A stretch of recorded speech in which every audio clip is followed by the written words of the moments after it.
enviou sua palavra e nos sarou. A palavra de Deus nos cura, nos sara. A palavra de Deus é poderosa. Mas cabe a nós ouvir, receber a palavra, de bom grado, com o coração aberto. Amém? Possamos receber. Está escrito assim: recebei com mansidão a palavra em vós enxertada, a qual é poderosa para salvar as vossas almas. A palavra de Deus nos salva. Por isso que possamos receber a palavra como de fato a palavra de Deus é. Quando recebemos a palavra como sendo palavra de Deus, ela opera o querer de Deus na nossa vida. Eu tenho entendido e visto nessa noite que o Senhor tem feito um apelo a todos nós, aos nossos corações. Ele tem feito um chamado, está nos chamando. Queria ler com os irmãos, pedir os irmãos para abrirem no livro de Neemias. Temos meditado, porém o Senhor tem também me mostrado algo nessa noite. Eu vou ler a partir do capítulo 1, verso 1. Neemias 1, vamos ler do 1 ao 4. Neemias. As palavras de Neemias, filho de Acalias. E sucedeu no mês de Quisleu, no ano 20º, estando eu em Suzã, a fortaleza, que veio Anami, um dos meus irmãos, ele e alguns de Judá, e perguntei-lhes pelos judeus que escaparam e que restaram do cativeiro e acerca de Jerusalém. E disseram-me: os restantes que restaram do cativeiro lá na província estão em grande miséria e desprezo, e o muro de Jerusalém fendido e as suas portas queimadas a fogo. E sucedeu que, ouvindo eu estas palavras, assentei-me e chorei, e lamentei por alguns dias, e estive jejuando e orando perante o Deus dos céus. Amém, irmãos. Temos meditado sobre o livro de Neemias, Entendemos que aqui fala da restauração, e nós vimos que essa restauração do Senhor começou com eles voltando do cativeiro. Estavam presos, e alguém preso não pode estar realmente fazendo essa obra, cooperando com essa obra de restauração. Mas quando eles foram libertos, eles que estavam cativos por 70 anos, que durou o tempo do cativeiro lá na Babilônia, quando eles voltaram, a primeira coisa aparece no livro de Esdras, a restauração do altar, depois o templo, e depois então aqui com Neemias, a restauração dos muros. Entendemos que a primeira coisa a ser restaurada era o altar, e o altar fala da cruz de Cristo, do sacrifício, e depois o templo, a casa de Deus. Também entendemos que após a cruz, após a morte e ressurreição de Jesus, temos a casa de Deus, que é a igreja. E depois então vem Neemias restaurando os muros ao redor da cidade de Jerusalém, que fala do testemunho. Então temos o altar, a casa de Deus e o testemunho. E temos lido sobre isso. E eu gostaria de ler, até avançar nesse livro. Talvez os irmãos se perguntem: puxa, mas está lendo de novo esses primeiros versículos? E tem outras coisas que queremos avançar. Porém, hoje, o Senhor tem focado no nosso coração. Aqui nós vemos o coração de Neemias. Como está o seu coração diante do Senhor nessa noite? Como está o meu coração? Como é que você está? Como está a sua mente, seus pensamentos? Porque antes do Senhor restaurar qualquer coisa, restaurar o seu testemunho aqui, os muros, restaurar a casa, o templo,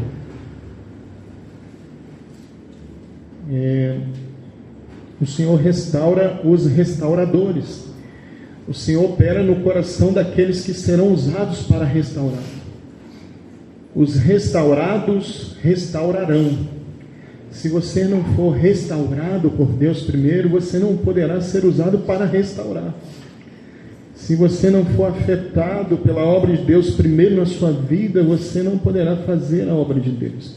Porque o Senhor opera uma obra em nós, primeiramente, para depois operar através de nós.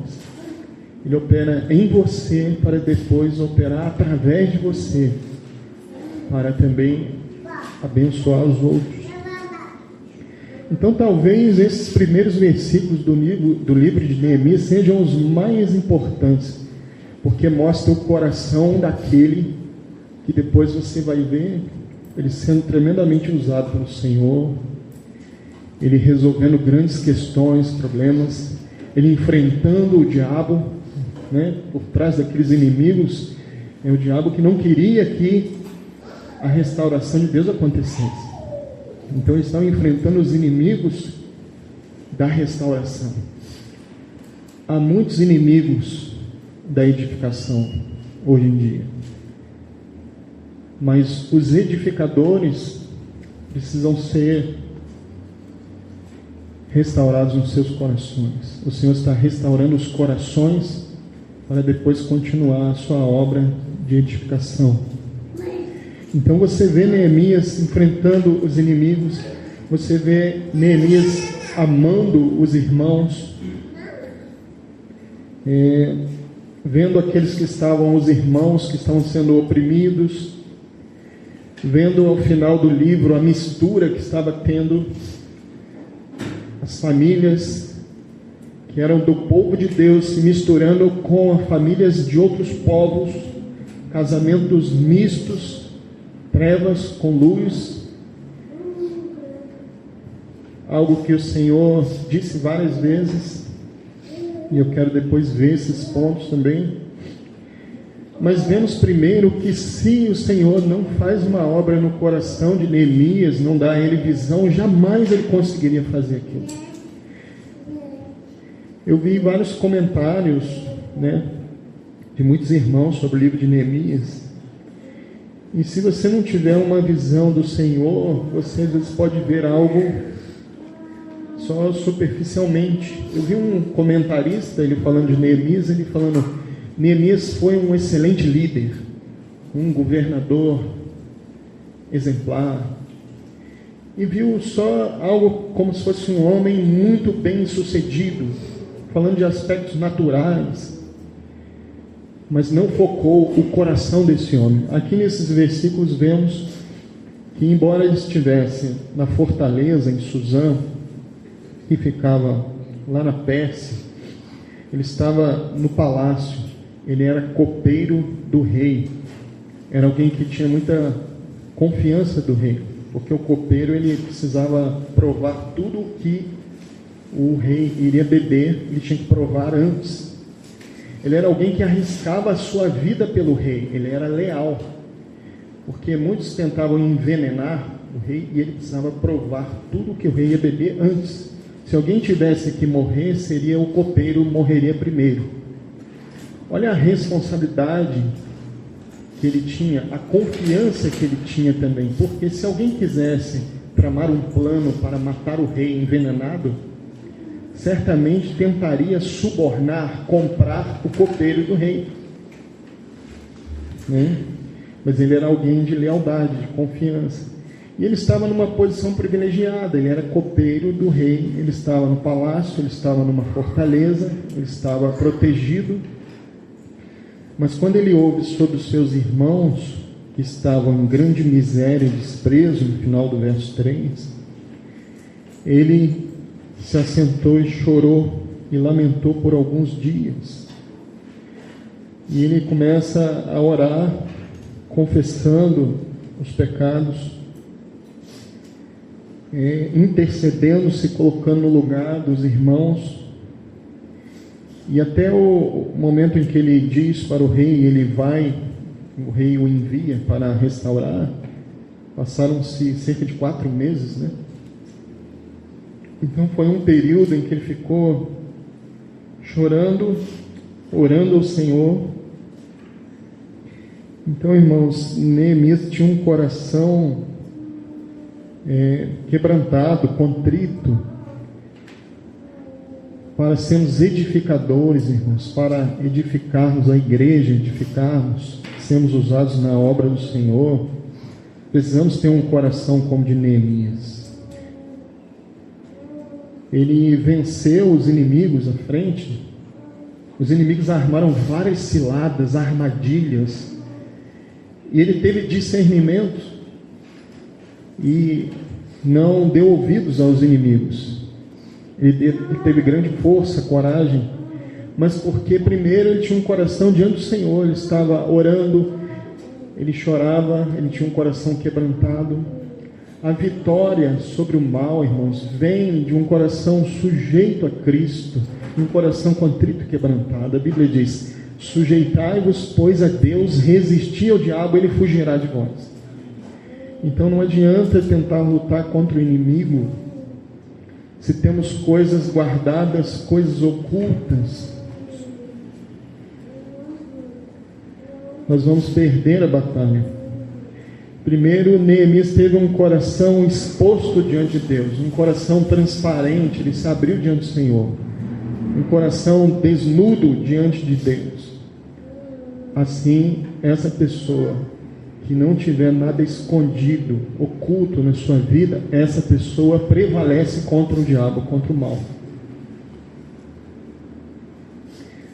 Por isso, a primeira coisa que nós precisamos ver e buscar do Senhor é esse coração, porque não adianta vermos os enfrentamentos, as outras coisas à frente, se essa questão não estiver bem definida, se não tivermos um coração como esse, tudo será em vão, né? E o Senhor, nessa noite, o que eu tenho entendido, né, que o Senhor está fazendo um apelo aos nossos corações, a cada um de nós. Não sei exatamente a sua situação, mas Deus conhece e sabe e vê o coração de cada um de nós. Nenhum dos nossos pensamentos é escondido do Senhor, né? Então, realmente, esse cântico que nós cantamos no final, ele nos fala muito disso, né? E é uma invocação, né, do nome do Senhor, chamar o Senhor. E esse... uma frase ligada a isso que você está falando, que assim, o homem deseja trabalhar para Deus, mas Deus quer trabalhar no homem. Amém. O homem deseja trabalhar para Deus, mas Deus deseja trabalhar no homem, né? Muito se fala sobre a obra de Deus, sobre a igreja, né? Vamos edificar a igreja, mas a edificação da igreja passa pela edificação das famílias. Então, edificar a igreja é amar mais a esposa, o esposo, amar mais os filhos, amar mais os pais. Isso é edificação da igreja, porque a igreja é a somatória das famílias. Se as famílias não estão bem, a igreja também não está bem. A igreja é a soma das famílias. Esse cântico que cantamos, né, diz: todos os que têm sede e os que fracos são, venham à fonte e imergir o seu coração, mergulhar o seu coração na fonte. Quem é a fonte de águas vivas, o manancial? Jesus Cristo. Tem que mergulhar nele o nosso coração. Se você mergulhar nele, a dor e a tristeza lavadas serão. Amém? Que esse cântico seja profético na nossa vida. Todos os que têm sede, os que fracos são. A fraqueza jamais será uma desculpa para não buscarmos a Deus. Pelo contrário, ela é a razão para buscarmos a Deus, não uma desculpa para não buscarmos. Mas a fraqueza nos empurra para buscarmos mais a Deus. Eu sou tão fraco que eu preciso buscar mais. Eu sou tão fraco que eu não posso deixar de estar na comunhão, nas reuniões. Porque sou fraco, o Senhor me deu uma família. Porque sou fraco, o Senhor me deu irmãos. Porque sou fraco, o Senhor me deu pessoas com quem eu posso contar. Pessoas com as quais eu posso pedir ajuda, pedir socorro, pedir oração. Mas se eu me desfizer e desprezar a ajuda, o socorro da igreja, eu estou desprezando o socorro e a ajuda do próprio Deus que está enviando através da igreja, através dos irmãos. A dor e a tristeza lavadas serão nas ondas do amor de Deus. Amém? Teve um irmão que uma vez ele teve uma experiência, quando ele foi cheio do Espírito Santo, ele disse que foi como ondas liquefeitas do amor de Deus passando por ele, como se fosse um amor em forma líquida, como se fosse um amor líquido. Já pensou? Ia passando por ele. Foi como ele descreveu. É difícil descrever experiências espirituais como percebemos no nosso corpo. Alguns sentem arrepios, outros sentem calor. Enfim, não andamos por sentimentos, nem não estamos buscando apenas experiências sensoriais, mas estamos descrevendo como alguns às vezes se expressam, né? Mas existe esse amor líquido que nos enche, amém? Esse amor que passa por nós. Eu lembrei porque esse cântico diz, né? As ondas do amor de Deus. A dor e a tristeza lavadas serão. O que causa dor, irmãos? Aqui Neemias sofreu dor. E ele estava triste, ele se apresentou triste diante do rei. Qual o motivo da tristeza? Ele entendeu, irmãos, que essa situação de miséria e desprezo, no verso 3, a situação que os irmãos estavam, não era apenas uma situação material. Eles estão passando pobreza lá. Não era somente isso. Neemias levou provisão também e começou a providenciar materiais, começou a construir. Mas quando ele soube que eles estavam em miséria e desprezo, era miséria e desprezo espiritual, era uma condição espiritual também, porque em seguida ele ora sobre coisas não materiais, mas espirituais. A oração dele a partir do verso 5, e disse: Ah, Senhor, Deus dos céus, Deus grande e terrível, que guardas o conserto e a benignidade para com aqueles que te amam e guardam os teus mandamentos. Estejam, pois, atentos os teus ouvidos e os teus olhos abertos para ouvires a oração do teu servo, que eu hoje faço perante ti, de dia e de noite, pelos filhos de Israel, teus servos. E faço confissão pelos pecados dos filhos de Israel, que pecamos contra ti. Também eu e a casa de meu pai pecamos, de todo nos corrompemos contra ti, e não guardamos os mandamentos, nem os estatutos, nem os juízos que ordenaste a Moisés teu servo. Irmãos, a situação de miséria e desprezo que estão passando era espiritual. Neemias teve do Senhor o entendimento, ele entendeu que a situação de dor, de tristeza, era porque eles haviam se afastado de Deus, eles pecaram contra o Senhor, eles haviam transgredido. Então, para solucionar isso, ele logo se pôs a confessar os pecados. Existe dor e tristeza que é causada por pecado não confessado, por coisas ocultas. trazem dor e tristeza. Existe dor e tristeza que são pelas coisas da vida, pelas circunstâncias que passamos. No mundo tereis aflições, Jesus disse. Mas há uma dor e tristeza que ela é de origem do pecado, de pecado não confessado. E qual a diferença? Quando a dor e a tristeza, as aflições desse mundo nos atingem, é diferente, porque Jesus disse, no mundo tereis aflições. As aflições a gente vai ter nesse mundo. Mas você estará bem, em paz com Deus, com alegria.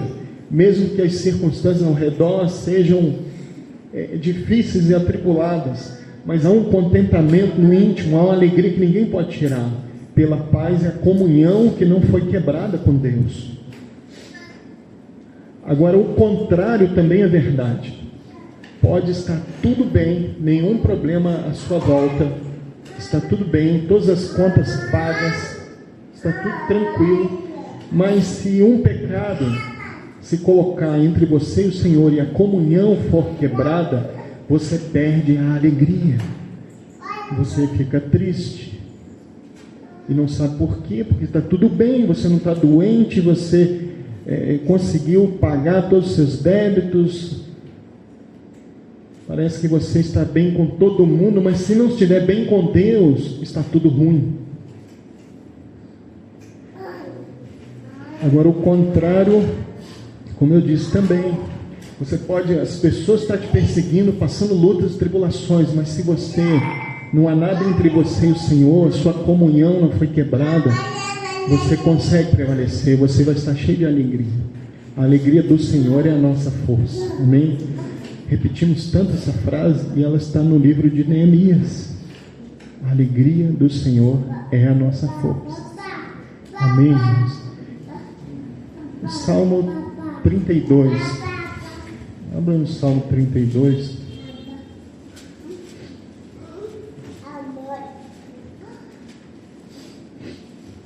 A partir do versículo 1, Salmo 32. Bem-aventurado aquele cuja transgressão é perdoada e cujo pecado é coberto. O pecado deve ser coberto, irmãos. Isso aqui não está falando do pecado ser lançado para debaixo do tapete, ser coberto, colocar um pano quente em cima, não é essa a expressão. Só há uma coisa que pode cobrir pecados. O sangue de Cristo, né? Nos lava de todo o pecado. Nós precisamos estar cobertos, né? Assim como Adão e Eva, depois que pecaram lá no paraíso, e Adão sentiu medo ouvindo a voz do Senhor soar no jardim, eles viram que estavam nus e fizeram para si aventais de folhas de figueira. Eles coseram ali para fazer uma veste para tapar a vergonha da sua nudez. Porém, ainda assim, isso não lhes aliviou a consciência. Então Deus fez para eles vestes de peles de um animal que foi morto, já mostrando que só uma coisa que pode cobrir a vergonha da nossa nudez. Um animal que foi morto fala de Cristo, o Cordeiro de Deus. Temos que estar revestidos de Cristo, cobertos. Ele é que cobre. Cristo deve ser a nossa veste espiritual, né? A Bíblia diz de vestiduras brancas, lavadas no sangue do Cordeiro. Então, irmãos, bem-aventurado aquele cuja transgressão é perdoada e cujo pecado é coberto pelo sangue de Cristo. Bem-aventurado o homem a quem o Senhor não imputa maldade, em cujo espírito não há engano.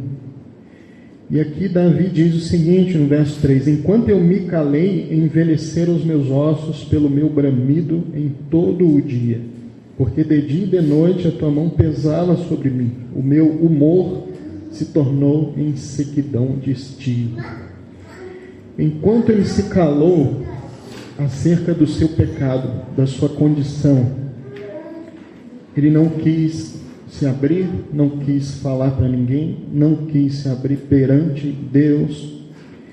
E aí, quando há um pecado oculto, há um processo que começa a ser instalado ali, um processo de tristeza, de amargura. Envelheceram os seus ossos. Sabe o que envelhece? O pecado. A presença de Deus rejuvenesce. O pecado envelhece. O pecado traz doenças.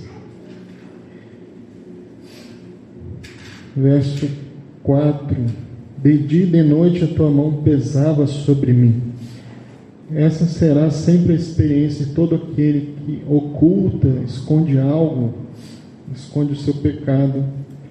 Ele vai sentir um peso noite e dia, a sua consciência pesada, um peso, carregando um peso, um fardo pesado.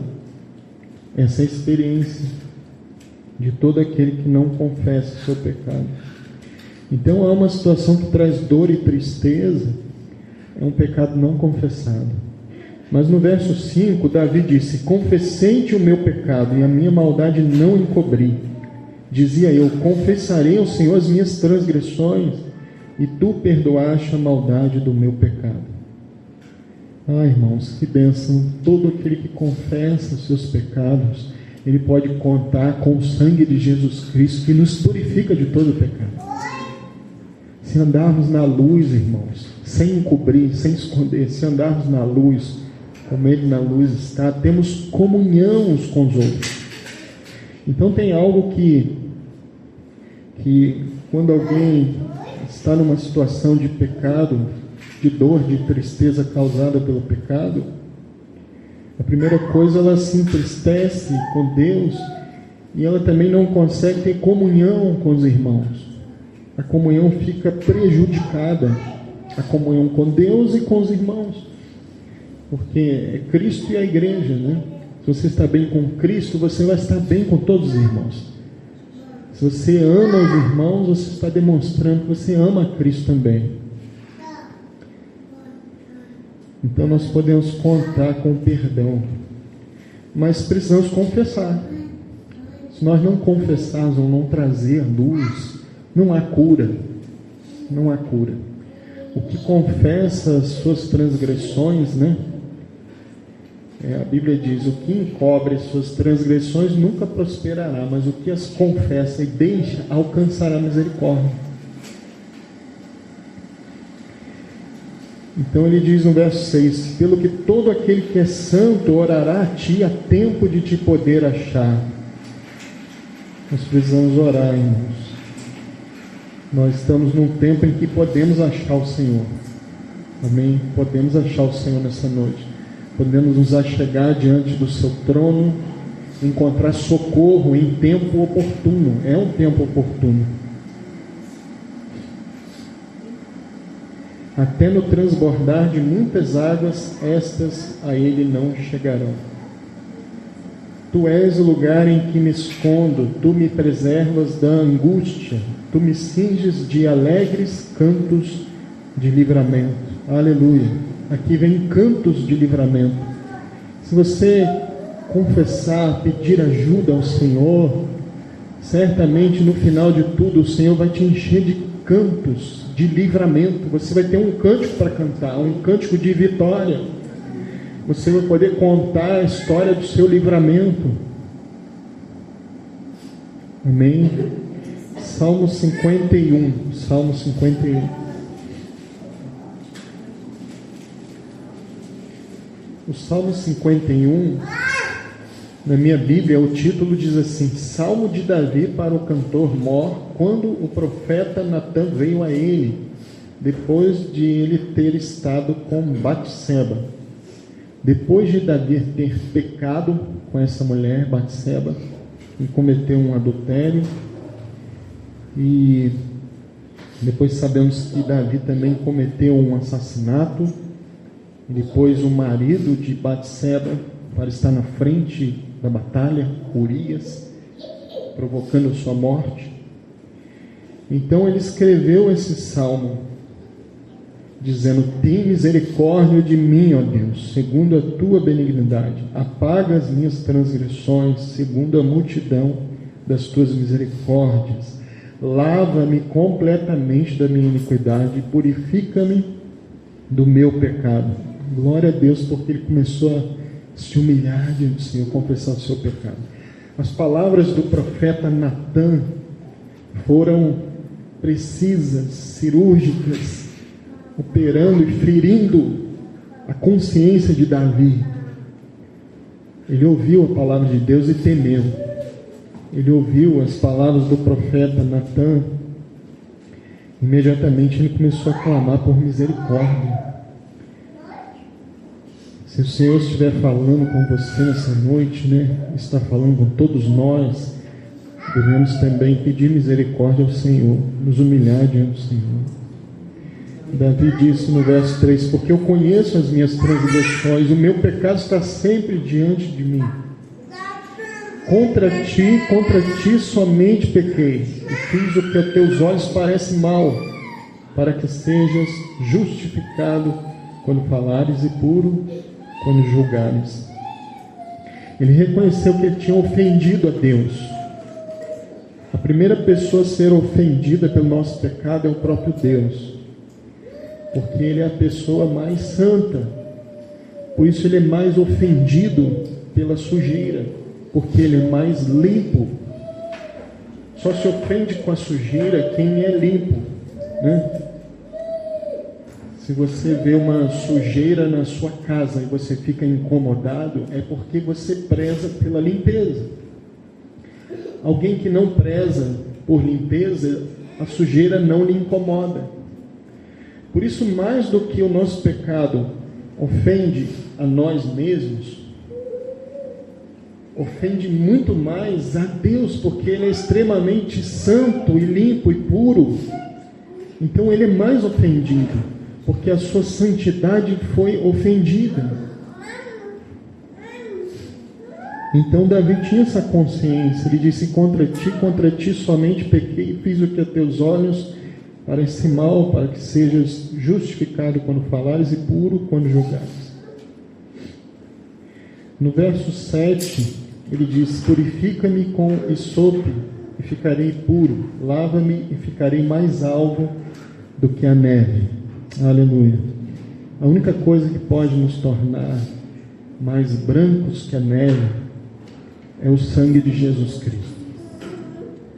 Quando ele fala purifica-me com isope, ele está falando de uma espécie, como se fosse um capim, um junco, que era usado, que o sumo sacerdote, quando entrava uma vez ao ano no Santo dos Santos, diante da Arca da Aliança, ele aspergia sangue com um ramo de isope.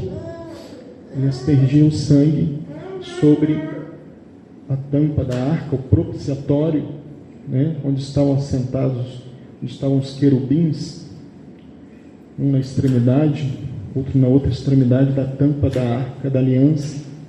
E o Senhor, aquilo ali é o trono do Senhor. O Senhor é aquele que está assentado entre os querubins. Então, o sumo sacerdote entrava uma vez ao ano e ele aspergia sangue com aquele ramo de isope. Então Davi está falando: purifica-me com isope. Ele estava falando desse sangue, irmãos. Nós também somos purificados pelo sangue de Jesus, irmãos. Temos que clamar: Senhor, purifica-me com teu sangue, com o sangue do teu Filho.